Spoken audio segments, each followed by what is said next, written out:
अब आगे देखिए, अब आपके पास है औसत लागत और सीमांत लागत के बीच में संबंध। ठीक है, काफी ज्यादा इंपॉर्टेंट है, मैं लिख देता हूं यहाँ पे। ठीक है, कई बार पेपर में आया हुआ है कि औसत लागत और सीमांत लागत के बीच में संबंध, जैसे वहां पे औसत उत्पाद और सीमांत उत्पाद के बीच में संबंध है, ऐसे यहाँ पे औसत लागत और सीमांत लागत के बीच में क्या है, संबंध है। देखो संबंध समझाने के लिए मैंने यहाँ पे एक छोटा सा इसका डायग्राम बनाया है। यहाँ पे मैंने लागत लिया है, लागत यानी कॉस्ट, ठीक है ना, जिसमें आपकी दो कॉस्ट की बात हो रही है, एक तो सीमांत लागत और एक औसत लागत की बात हो रही है। नीचे मैंने मात्रा लिया है, यहाँ पे x, यहाँ पे y। क्लियर हो गया। अब देखो इसके अकॉर्डिंग देखो हमारा एसी कर्व ये जा रहा है, यू के आकार का है, और एमसी कर्व भी यू के आकार का जैसा ही होता है। क्लियर हो गया। अब क्या लिखा हुआ है, जब औसत लागत गिर रही है, बात को समझना, जब औसत लागत यानी ये, जब ये नीचे गिर रही है उस टाइम पे ध्यान से देखोगे तो औसत लागत तो बेटा ऊपर ही है। लाइन को देखो, औसत लागत वाली लाइन ये वाली है, ठीक है, और ये एमसी से ऊपर है ना, तो वही लिखा हुआ है जब औसत लागत गिर रही है ये रही, ठीक है, तब औसत लागत ज्यादा होती है। ये बेटा ये साइन होता है ज्यादा का, ठीक है, तो औसत लागत अधिक होती है, हिंदी में लिख सकते हो चाहे तो, औसत लागत अधिक होती है किससे, सीमांत लागत से। तो औसत लागत ऊपर है, सीमांत लागत नीचे है। तो जब औसत लागत गिर रही होती है उस टाइम पे औसत लागत ही ज्यादा होती है सीमांत लागत से। क्लियर हो गया। नंबर 2, जब औसत लागत बढ़ रही है, अब देखो औसत लागत ये बढ़ रही है, बट दिक्कत ये होगी इस बार एमसी के नीचे आ गई है ना, तो जब औसत लागत बढ़ रही होती है उस टाइम पे औसत लागत कम हो जाती है किससे, एमसी से।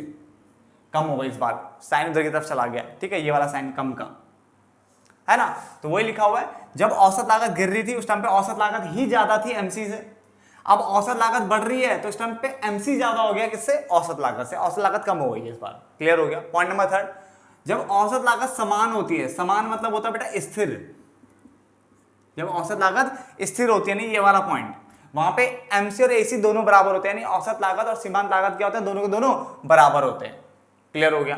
पॉइंट नंबर 4, सीमांत लागत यानी जो एमसी होता है ये रहा, ये औसत लागत के हमेशा बाईं ओर होगी, हमेशा याद रखना। क्यों, आप अपने हाथ को देख लो, ये राइट हैंड साइड है, ये लेफ्ट हैंड साइड, तो ये लेफ्ट में मिलेगा हमेशा, एमसी का मिलेगा लेफ्ट में, यहां भी लेफ्ट में, यहां भी लेफ्ट में, है ना, तो ये बाईं ओर ही मिलेगा।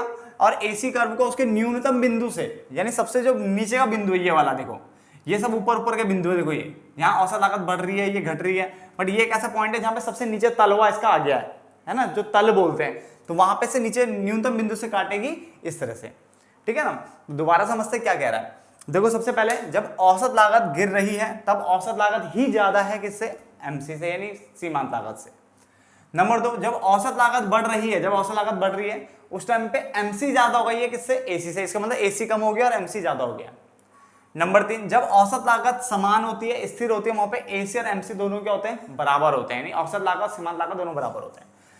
सीमांत लागत हमेशा औसत लागत के बाईं ओर दिखेगी, सीमांत लागत क्या दिखेगी, औसत लागत के बाईं ओर दिखेगी, यानी बाएं यानी लेफ्ट हैंड की तरफ, ठीक है ना, और एसी को उसके न्यूनतम बिंदु से काटेगी, यानी सबसे नीचे वाले बिंदु से काटेगी, यानी यहां से कभी नहीं काटेगी, इधर से नहीं काटेगी, न्यूनतम जो सबसे निचला हिस्सा है वहां से काटेगी, जो सबसे नीचे हो रखा हो डाउन, जहां पे कॉस्ट औसत लागत सबसे कम होगी। क्लियर है, तो डिफरेंस समझ में आ गया होगा, फटाफट से नोट डाउन करो बच्चे से।